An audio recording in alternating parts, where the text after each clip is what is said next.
Hello, everyone. Good afternoon and happy Friday. Not Friday, but Friday. Come on in the room. Welcome, everyone. I am so glad that you are in the place to be today. Let me just adjust some things. So, welcome. Come on, y'all. Are y'all ready for today's talk?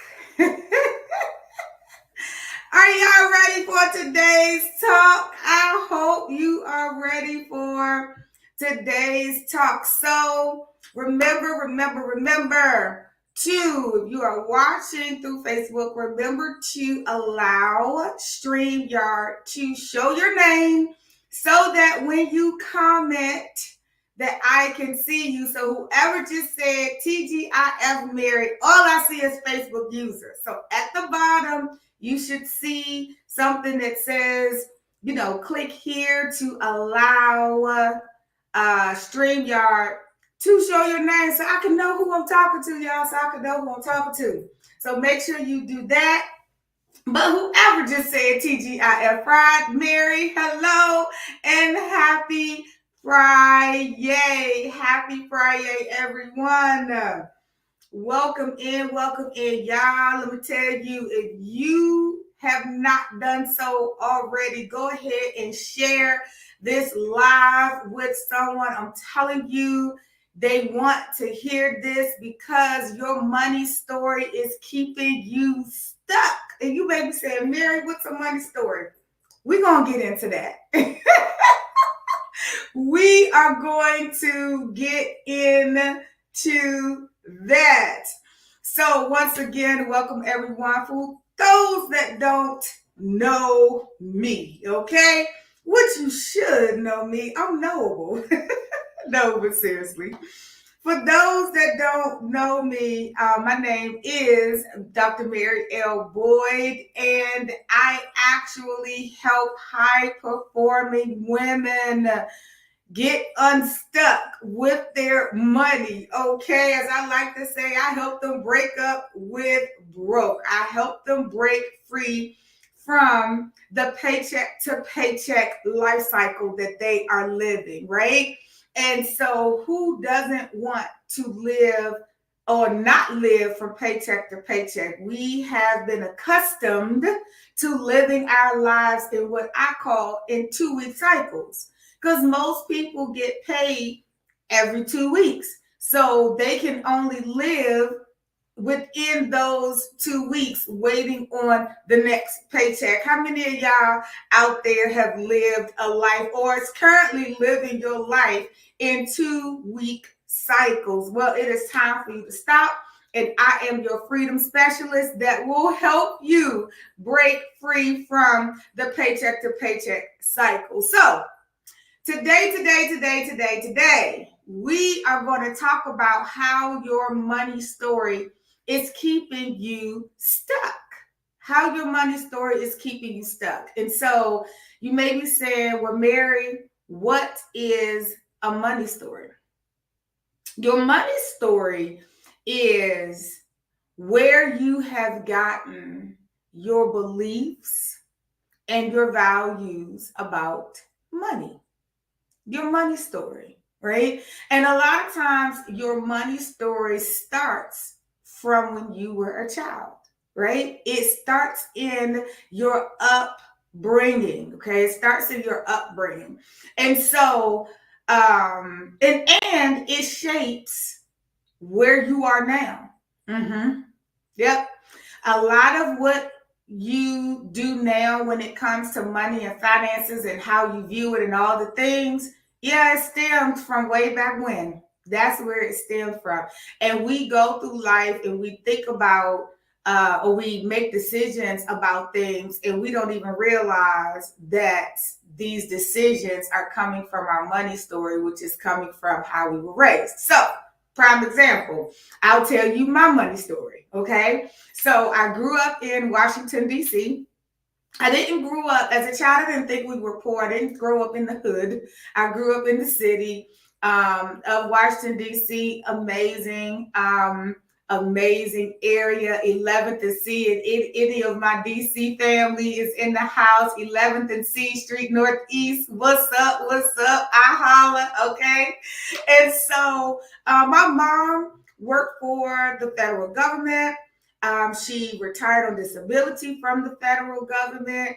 And I'm going to tell you, I remember a time that we had food stamps, but I didn't think anything of it, right, as a child. But then when I became a teenager and I started working at 14 in DC. They used to have what was called the Summer Youth Program.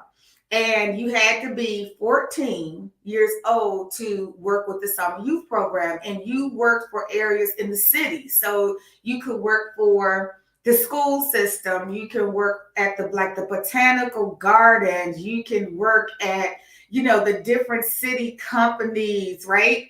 That were city owned or city run. And so I started at 14 and I worked, my first job was at the botanical gardens, okay? And it was amazing. It was fun, all the things, until I started breaking out. I don't know what in the world I touched in there that didn't like me, but I just remember breaking out like something terrible. And so my mom was like, nope, you are not going back there. So I think I was there for maybe about 4 weeks. And that was the end of that. So the next year, when I was 15, going on 15, because my birthday's in August, and at home, summer starts in June, right? So the year I was going to be 15, the following year, I got another summer youth job, and I worked for the school system. And we helped with summer school and prepping for the upcoming school year. And I was bored to death, y'all. And I tell y'all, I was bored to death, okay? And so I ended up leaving there, right? And when I turned 15, I got me a job permit, because you had to get a job permit if you were under 16 to work. So I got me a job permit, and my first job was at McDonald's. That was my first job at McDonald's. I worked there for a few weeks, didn't like it. And then I ended up working at Burger King, and I loved it, okay? So I was getting paid. I was getting my little coins, my little checks. But y'all, I was raised in a household where you had to contribute to the household. See, I'm the youngest of 4. And my sister that's next to me is 6 years older than me. And my sister that's beyond that, my elder sister, is 13 years older than me. And my brother is 15 years older than me. So by the time I got to working age like that, it was just me and my mom. So my dad had passed away when I was a little girl. I was like 5 or 6 when he had passed away. So my mom never remarried. So it was just me and her. And y'all, I had to help. She had retired on disability from the federal government. And so, I had to help pay bills. And I started to develop what people call this relationship with money. I'm going to touch on that in a minute. So, and I started this mindset of, boy, when I get grown and get out of my own and start making my money, I am not going to just be working to pay bills. Anybody else? Put me in the chat room. Put me in the comment section if that has been you at any time of your life. I am not going to be working just to pay bills, right? And so that is what I was formulating in my head at a young age, because that was my experience, and I hated it because I couldn't spend my money on what I wanted to spend my money on, right? And so fast forward, when I got older, went to college, got out on my own, guess what? spent my money on whatever I wanted to spend it on. Bills was secondary, right? If at all, right? Got credit cards because I wasn't taught about credit cards and money and all the things. So got credit cards in college, ran those up, didn't know how I was going to pay them, but hey, it was free money. And so I thought, right? Ran those up, moved out, got a place with some friends. So I had rent and bills that were due, which I paid, but the majority of my money I blew. I spent it on whatever I wanted to spend it on, right? Anything I wanted to spend it on. Thank you, thank you. Welcome everyone. Come on in the room. I see some new people coming in. Make sure you do hashtag live to let me know that you are watching me live, and hashtag replay if you are watching the replay. And today we're talking about how your money story is keeping you stuck, okay? How your money story is keeping you stuck. So share this with a woman that you love because she needs to hear this. So I'm just telling my money story. So I went out there and I spent and blew money and racked up debt and had student loan debt and credit card debt and all the things, right? And so even from there, I ain't really learned no lessons because I ain't had nobody really teaching me anything, right? So you just kept going. And as they say, flying by the seat of your pants, right? You just go in ignorance on fire. You just living your life. But I still had inside of me that notion or that belief that I put in my own head, right? Because of my experience that I'm going to live my life and I'm going to do what I want to do with my money and I'm going to have all the things, right? The latest shoes, the latest bags, the latest clothes, like whatever it was, I was going to do. I was going to eat out as much as I wanted to eat out, do all the things that I wanted to do. And ladies, let me tell you, it ain't stopped in my 20s. And it ain't stopped in my 30s. That mindset held on to me until into my 40s, right? I know some of y'all like, Mary, you in your 30s now. No, I'm not. I am in my 50s, okay? And so it held on to me into my 40s until I really got sick and tired of being sick and tired. I got sick and tired of living paycheck to paycheck. I got sick and tired of robbing Peter to pay Paul. I got sick and tired of saving to be broke. Because see, I thought I was doing something. So in my early 30s, I said, you know what? I'm going to get this thing together. So I'm not going to get no credit cards. I'm not getting no loans. If I can't afford to do it, I'm not going to do it, right? So I ended up paying off all my debt. I didn't have any debt. And then I would save. So if I wanted to go on vacation, we saved. We planned out our vacation. We saved. And then we spent for our vacation. So that's why I always tell people, you can do what you want to do. You just have to plan for it, right? And so my money story was keeping me stuck.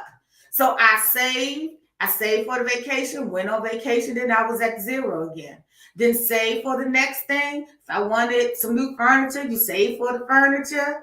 And then you buy the furniture, then you're back at zero again. And then you save. And the crazy part was, y'all, I was making good money. My household and my husband, we were making good money. Okay? We did, like I told you, I paid off all my debt. He didn't have any debt. I don't even know where the money was going. It was just flying out the door. So I knew that I couldn't continue to live like that either. I definitely could not continue to live from paycheck to paycheck. And I had to figure this money thing out, right? So I started learning. So some of you, well, most of you, have developed your own money story. Your money story could be you always got what you want. that you grew up in a great household where money was there was an abundance, right? It was pouring out in your household, it was flourishing, and everything that you wanted, you got. So then what you think happened as you got older? Your mind was, I can have anything I want. So you went and spent. And you constantly spend and you constantly spend and you constantly spend, and it don't matter how much money you make, you spend more and more and more, but you can't figure out why your bank account is on sub-zero, right? Because you making 50, 60, 70, six figures, 6+ figures, right? And your bank account is still seemingly on zero, right? It's real low. You like, well, what's the problem? What's going on? I make enough money. Your money story. You sitting and asking yourself, like, why do I keep spending all this money? Why can't I seem to save? Why can't I seem to walk past a store and see something that I like and just be like, oh, I like that, I'll get it later. Why do I have to go in? Why am I such an impulsive shopper? A lot of that, it has to do with your money story. It's your past. And if you don't start to address your money story, you will stay stuck. You are going to stay stuck in that place. Y'all, my divas, my divinely inspired, virtuous, and anointed ones out here. Your past, the way that you grew up, the way that you were raised, the values that were instilled in you, shaped you in your adulthood, right? It made you who you are or were when you started to become an adult. But it doesn't have to end that way. I'm going to tell you, one of the titles that people give me is the world's disruptor. Just because you grew up that way don't mean that you have to stay that way. It's an excuse. Once you become an adult and you are making your own decisions, how you were raised, you got to let that excuse go. Well, I was raised like this. Okay, but you grown now. You can make your own decisions. Back then you couldn't, but now you can. So now what's your excuse? Now you're doing it because you want to do it. It don't have nothing to do with you being raised. You have a choice. You ain't have a choice much back then, right? And so, but everything that we start to do in adulthood, it stems from our childhood, good, bad, or indifferent, right? Good, bad, or indifferent. And so, what's your money story? What is your money story? I would love to hear from some of my watchers. You can put a little snippet of your money story. Did you grow up having to give all your money to your mom or your dad to help with the household? Did you grow up having to help take care of your siblings, so all of your money went there? Did you grow up getting everything that you want, so there wasn't a money issue with money, but now you can't seem to stop spending? Right? What is your money story, right? Are you a penny pincher? Why are you a penny pincher? Everybody has a money story, and a lot of times our money story is keeping us stuck. I'm telling you, it is, and I'm telling you from experience, ladies, when you free yourself from your money story, oh my goodness, it literally is freeing. Like, it feels like it's a weight off your shoulders. When you realize and you look yourself in the mirror and you take accountability for your money story and why you look at money the way that you do. Now, let's get into this relationship with money. Let's look at this. Definitely help pay bills in the household, right? I am a slender. Is that supposed to be spender? Let me see who that is. Hold on. Let me see who that is commenting. Yes, spender. Yes, yes, yes. Listen, I get it. I get it. I get it. I get it. Being a spender is crazy, right? Being a spender is crazy because you find yourself all over the place, right? And constantly spending. Hey, Diane. She said definitely a spender. And so let's talk about this relationship with money. Y'all, there is no relationship with money. I don't care what expert, what guru, whatever has said and told you. There is no relationship with money. Let me explain something to you. You have relationships with people. That's who you have relationships with. Relationships are with people. Money is a tool. It is a tool like a hammer, like a screwdriver, like a drill, like a saw, like an axe, it's a tool. And it's a tool that you use to exchange goods and services. It's a tool. So why are you trying to have a relationship with a tool? Do you have a relationship with a hammer? Do you have a relationship with your phone? Like, oh, phone, I just love you. Don't you love me back? Like, really?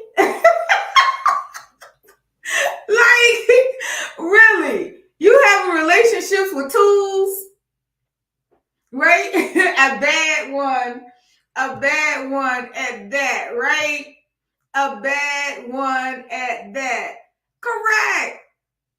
Why are you having relationships with tools? Right? Why are you having relationships with tools? Somebody comment for me. Money is a tool. That is the first step in overcoming and breaking through your money story. Understanding what money is. You do not have a relationship with money. You use money. You use money to buy things, to pay for things. That's it. To pay your mortgage, to pay your rent, to pay your utility bills, to pay your credit cards, to pay for food, to pay for gas, to pay to go on vacations, to pay. That's a tool. You use it. Because think about it. When you're in a relationship, how would you feel being used? Right? So money using you? No. No. So don't let anybody else tell you that you need to better your relationship with money. Tell them, I'm sorry, I don't have a relationship with a tool. Money is a tool for me, and I'm going to use it as that. And so when you start to put your mind that money is a tool, that stronghold and connection to money starts to break. Because how can this tool have a hold on you? It's a thing. How can this thing have a hold on you? It is a tool, y'all. Money is a tool. Yes. Yes. Money is a tool. That's it. Now, how do you use this tool? How do you correctly use this tool? You know, some of y'all may relate to this. You know, you grew up in a household or in the age where everything was a hammer. Everything was a hammer. Yo, the heel of a shoe, if you couldn't find the hammer, I remember my mama would be like, go give me that shoe with that little thick heel like that. And she would use that shoe to hammer that nail in, right? She would use that shoe or the butter knife. The butter knife was the screwdriver. Anybody else? Anybody else grew up in the age like that, right? The butter knife was the screwdriver too, right? The butter knife also helped pry the nail out of things. I'm telling you, I might be showing my age, but that was my time. That was, yes, right? Oh my goodness. There were many things around the house that was a tool. No, the shoe was not supposed to be, it was not used correctly. No, the knife was not supposed to be, it was not used correctly, but we used what we had, okay? We used what we had. So, you have to know and learn how to use the money tool correctly so that you can begin to break free from your money story. But first, you gotta understand and come to grips with your money story, right? But money is a tool. And again, it's a tool that you use that are exchanged for goods and services, okay? And so I'm just checking my notes, make sure I give you everything that I have for you today. And so, because of your money story, there may be what is called financial shadows, right? There may be what is called financial shadows that are lingering. They're lingering all around you, with shadows all around you. And a lot of the shadows, it's in the shadows. So you don't even realize it and you don't even recognize it, right? Again, this is part of your money story, your money journey. So a financial shadow can be overspending, right? We talked about that. That's a financial shadow. You spend. And your money story causes financial shadows. So the financial shadows is the result of your money story. Okay, it's the result of your money story. So overspending can be a shadow. Hoarding. Any hoarders out there that you hold on to everything because you might need it one day and it's been 10 years and you haven't, y'all, let me tell you, I had this bin. I'm just telling on myself. I had this bin of stuff. It was a compilation of just its books and notes and all the things. And I had this bin. Yeah, this bin was packed away. I know I hadn't looked at this bin in 15 years at least. At least. And I said, you know what? I got to get rid of this. And I pulled it out because I was cleaning out a closet. And I pulled it out and I started going through it. And y'all, I threw away 95% of the business. Some stuff was good because it was empty notebooks. Like, I'm a notebook fanatic. I love notebooks. And so it was empty notebooks that I had. It was binders that I could use. A couple of things like that I kept. But the majority of the stuff, it was stuff that I just threw away. I'm like, why are you haven't looked at it for 15 years. Why are you keeping it? And I still struggle with that some, right? I'm working on it. It's a work in progress for me. And so clothes is the biggest thing. clothes. Y'all cleaned out a drawer one time and I had a receipt, like just recently. Last year I was cleaning out a drawer and I found a receipt from like 2010. I was like, why do you have this receipt? Like, what is the problem? So all of them junk drawers that y'all got, ladies, I know you got them.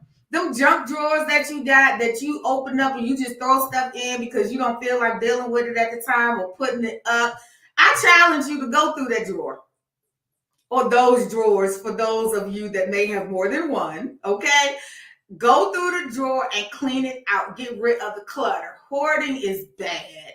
And one of the things that hoarding does, it stops God from blessing you with everything else that he needs, that he wants for you. Because you don't have no room for it. And I am like that with clothes. OMG. I am like that with clothes, y'all. You know, when you get a little fluffy, when you get a little fluffy, like I feel I am, right? And I'm sorry, y'all, I'm coming. When you get a little fluffy, like I feel I am, then what happens is you tend to hold on to clothes that you used to be able to wear. And you say, oh, when I get my fine there, because I'm fine no matter what size I am. I'm just saying, God bless me with beauty. It is what it is, right? So you be like, when I get down to the goal weight, my goal weight, I'm going to wear this. And I'm going to, oh, this my favorite suit. Oh, this shirt is bad. Oh, this. It's been 5, 6, 7, 8 years, and you haven't got back down to that size 4, that size 6 yet. Okay, and you still holding on, and within those 10 years, that suit, that shirt, them pants, whatever could have blessed somebody else, and it's been sitting in your closet carrying dust. And if you would have blessed somebody else with those garments, God could have filled your closet with 10 more things that you can wear today. Can I get an amen in the church corner? Can I get an amen? And so a lot of times when we hoard, we literally are blocking a blessing. We're blocking the overflow that God has for us. Because what we had was what we were supposed to have in that season. That season has come and gone. And 9 times out of 10, I'm telling you, this is how I have let go of some stuff. I'm still a work in progress, y'all. I still got some clothes and stuff that I really do need to get rid of. And it is, when you get down to that weight, you're not going to want to wear that. You're going to want something new because you're going to feel new, right? So you're going to want something new, the latest, the whatever. You're not even going to want to wear that, right? And so my goal for me is to keep one thing that is my yes, I did it. One thing, right? That I can get into. But the majority of the stuff, well, it may be a couple more than one. I had just visualized my closet. I was like, well, wait a minute. I don't know about that. I don't know about that dress right there. Wait a minute, right? But you have to let go. So hoarding is a financial shadow. Avoiding your finances, avoiding actually dealing with them, that's a financial shadow as well. And so because you really don't know what to do,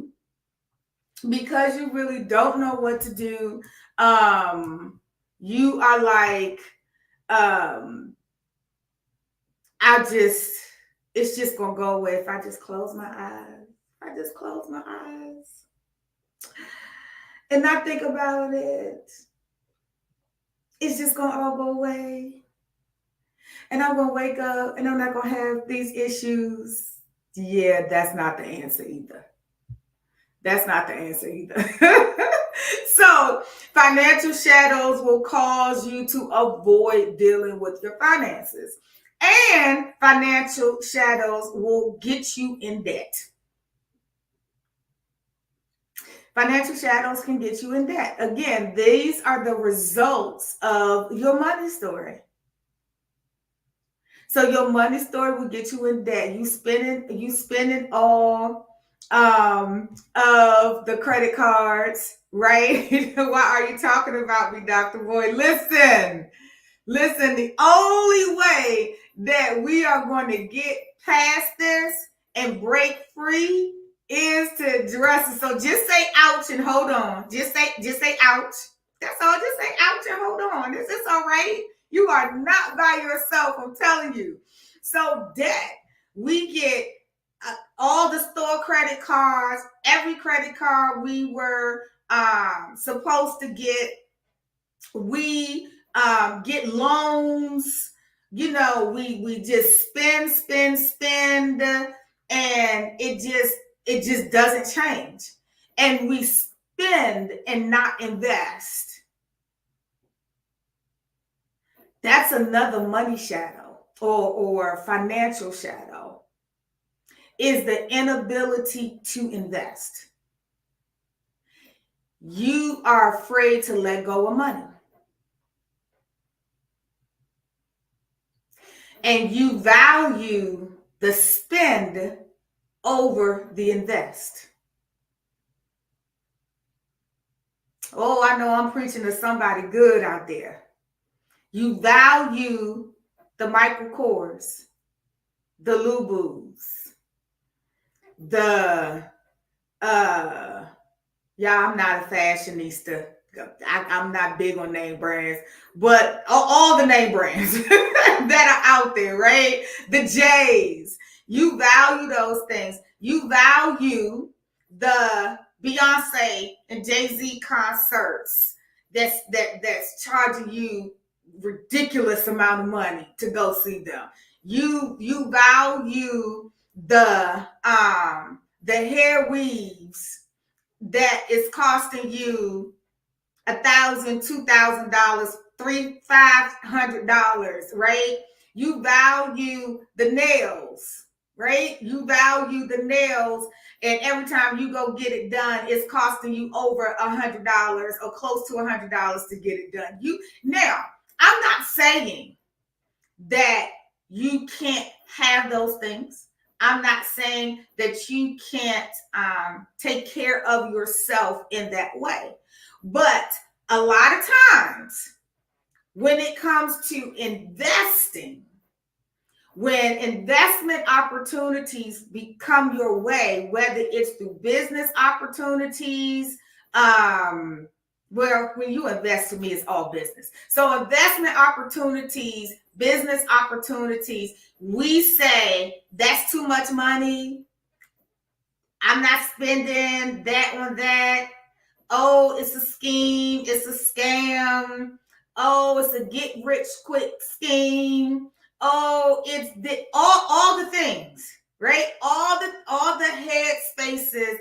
Oh, do you trust that person? Like all the things in your head when it comes to investing. Somebody say something is $300. Y'all going off. Somebody say invest something that's $500. You having a fit. I ain't giving that my money. I'm not losing my money. Well, when you just spent $300, $400, $500 on the Beyonce concert, exactly what did you walk away with? But a good time one time. What did you? When you spent $100 and something on your nails, what did you walk away with? Besides your hands looking cute for 2 to 3 weeks, and then you got to spend another $100 and something to get them done again. So now you have a recurring bill on your hands. When you spent that money to get your hair fried, dyed, and laid to the side, it kept you cute for a couple of weeks. And then you had to spend money, that same amount of money all over again. Like, when you went out to that 5-star restaurant and you walked out and the bill was, $100 and something. What did that give you besides itis? You full, you satisfied, it was good, but you gotta eat again tomorrow. Like, that's the mindset that your money story will have you in and cast that financial shadow where you value spending over investing. Ladies, I'm telling you, if you want to break the paycheck to paycheck cycle, that living your life in 2-week intervals, you have to tear down your money story and break free from the financial shadows. You got to bring those shadows into light. Well, Mary, how do I do that? How do I bring those shadows into light? Well, first thing you have to do is face your money story and refrain from the negative belief about money. I already helped you by letting you know that money you don't have a relationship with. Money is a tool that you use to exchange goods and services. Simple. That is what money is. And you start repeating that and making sure that you get that down in your shanana, right? That you understand that. So refrain from negative beliefs about money. Money is not the root of all evil. There's a whole word that was left out of that scripture. The love of money is the root of all evil. And let me tell you another negative belief. Money can't buy you happiness. The devil is a lie. Yes, it can. Money can't buy you joy. Only God is the joy giver. But when I tell you, when I go get my ice cream cone from Chick-fil-A, y'all, I'm the happiest I can be in that moment. Because I love my ice cream cones from Chick-fil-A. When I am able to go out and have dinner with my friends or have dinner with my husband and I get to order whatever I want on the menu because I have the money to do so, I am just as happy as I want to be. When I go on my cruises, whether they're 7-day, 14-day, 22-day. Yes, I have been on a 22-day cruise, y'all. You got to try it. I'm telling you, it's the next best thing to sliced bread. Cruises, and I'm able to cruise the way I want to, and in my balcony, deluxe balcony, stateroom, and I'm able to go to these different places and experience things. I'm able to buy trinkets and stuff while I'm there. What? You mean to tell me I ain't happy? Yeah, the devil is a lie. I am so happy doing it. What money can't buy you is joy. You can't allow money to control you. And when you understand that money is a tool, you won't allow money to control you because you're not trying to have a relationship with money. It's a tool. It ain't talking to you. What is that? Right?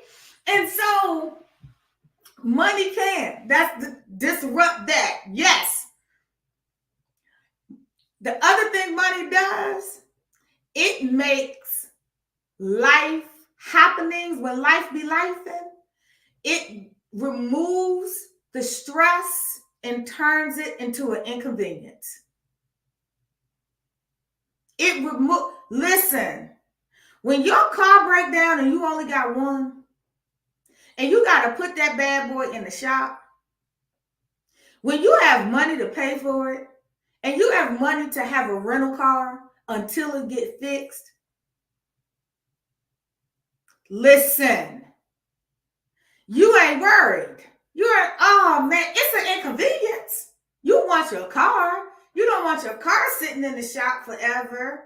You know, it's extra money that you hadn't budgeted for or planned to spend. But the fact of the matter that you have it to be able to take care of life when it happens, oh my God. When you have a sick loved one or you get sick and your insurance is not covering everything that you need, but you got the money to take care of yourself, what? Come on, somebody. Don't tell me money can't bring happiness. Being able to do the things that you have to do with money, come on. Can't nobody make me believe that. Yes, it is priceless. It is priceless, right?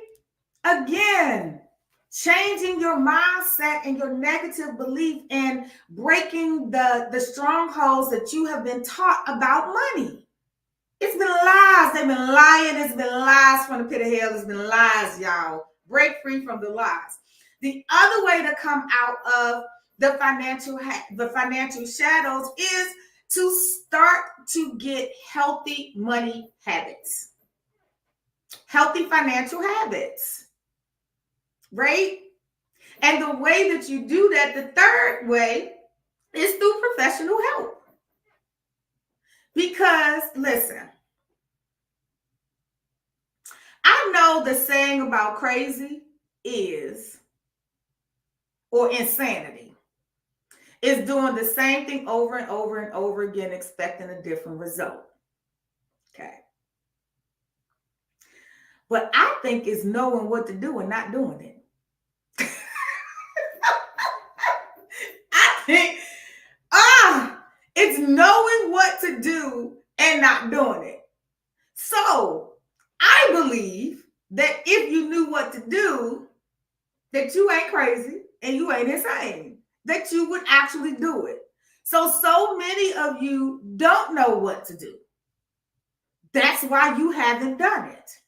So seeking professional help, having a coach like moi, or getting a financial advisor, or you getting that professional help to start getting a therapist. When you start addressing and facing your money story, you may need to talk to somebody professionally that got that psychology and psychiatry degree.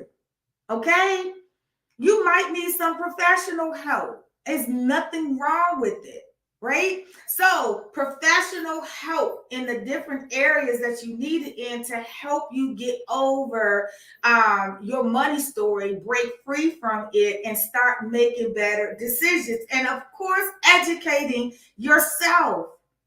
Being educated, again, where a coach comes in at, being educated on money, finances, how to protect it, how to keep most of it, all the different avenues and ways to have this tool of money make money for you, right?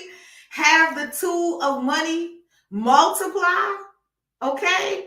You need education and some hand holding and empowerment, because it can be a scary thing. You've lived this life, you've lived in this story for how many years? How old are you? 35, 45, 55, 65 years? You've lived in this story of this is just how I am. I have a relationship with money. I don't have a relationship with money, right? Oh, I'll never have money. I'll always be broke. I don't think I can have the things that I see, right? It's all a trick of the enemy, y'all. It is all a trick of the enemy. And there is wisdom in using it all. Is wisdom in using it all, ladies and gentlemen. And unless you learn how to, You have to learn how to do it, right? You have to learn how to do it. So I challenge you, ladies. I challenge you, my beautiful divas, to look at your money story, to sit with your money story. Write it out. Write where you feel you are with money right now.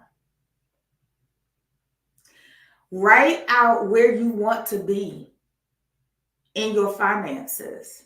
What do you want your finances to look like? What do you want your options to look like? Right? And write out what's holding you there.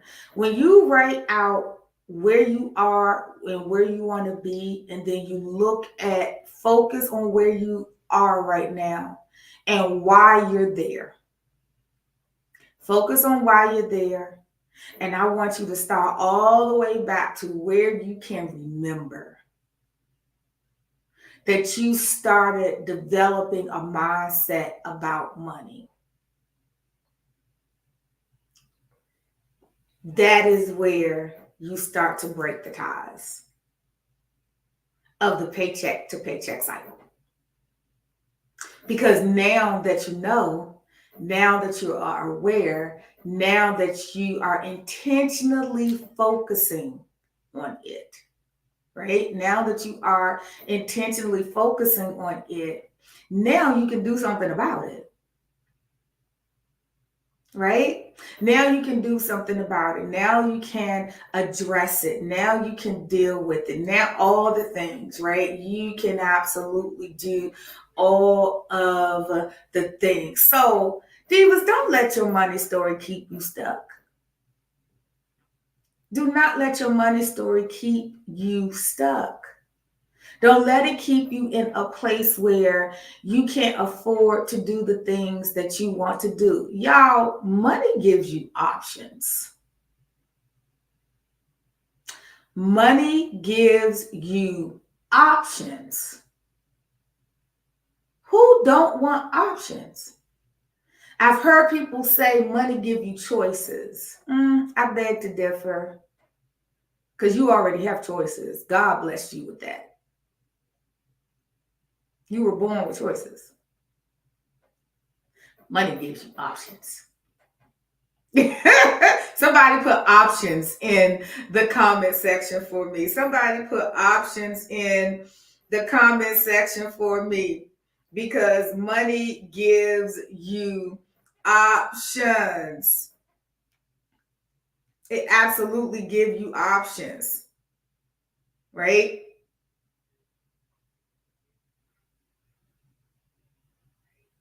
Right? Money gives you options.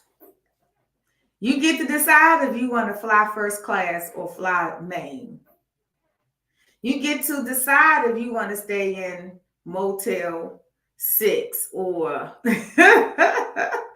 or the Regency, or the Waldorf Astoria, or the W. You get to decide if you just want to go to Myrtle Beach, or you want to go to the beaches in Hawaii or Fiji or Tahiti or Bora Bora. You get to decide some things, y'all. It gives you options. It makes your choices broader, because you already got choices. It makes your choices that you have broader. It gives you options. Okay? So how many of y'all want options? How many of you want to live an option kind of life? Right? The options to do what you want to do, when you want to do it, how you want to do it. Anybody want those type of options? Put me in the comments. Put me in the comment section, right? Or I do. Put I do in the comment section. I'm telling you, it is it. So divas, listen. If you feel like that you need some help in this area, right? You are tired of going at it by yourself. You are tired of trying to figure it all out. You are tired of the noise that's out there, and you are ready to zone in and hone in on living an option type of life and breaking free from the 2 week pay cycle lifestyle. I want you to comment free me. Comment free me, and I will contact you. Or you can also click the link in my bio or in the description that will be in the post once it posts, and schedule a call. Okay, schedule your freedom call. And let's talk about it. 2024 is that time. Everybody talking about more in 2024. Well, let's hit it. 2024, we are already 2 months, you might as well say, into the new year. The first quarter of the year is about to be over next month. It is time to stop playing. It is time to get it done. So I hope that something that you heard today resonated with you. That is what I am here to do to help you. I am Mary Boy, your freedom strategist. We have talked about today, your money story is keeping you broke, okay, and keeping you stuck. So let's get unstuck, divas. Let's go out here and do this, and join me next week. Next Friday at 12:30 for another episode of The Wealthy Diva. Thank you for joining me today. Y'all have a blessed one. See you next week.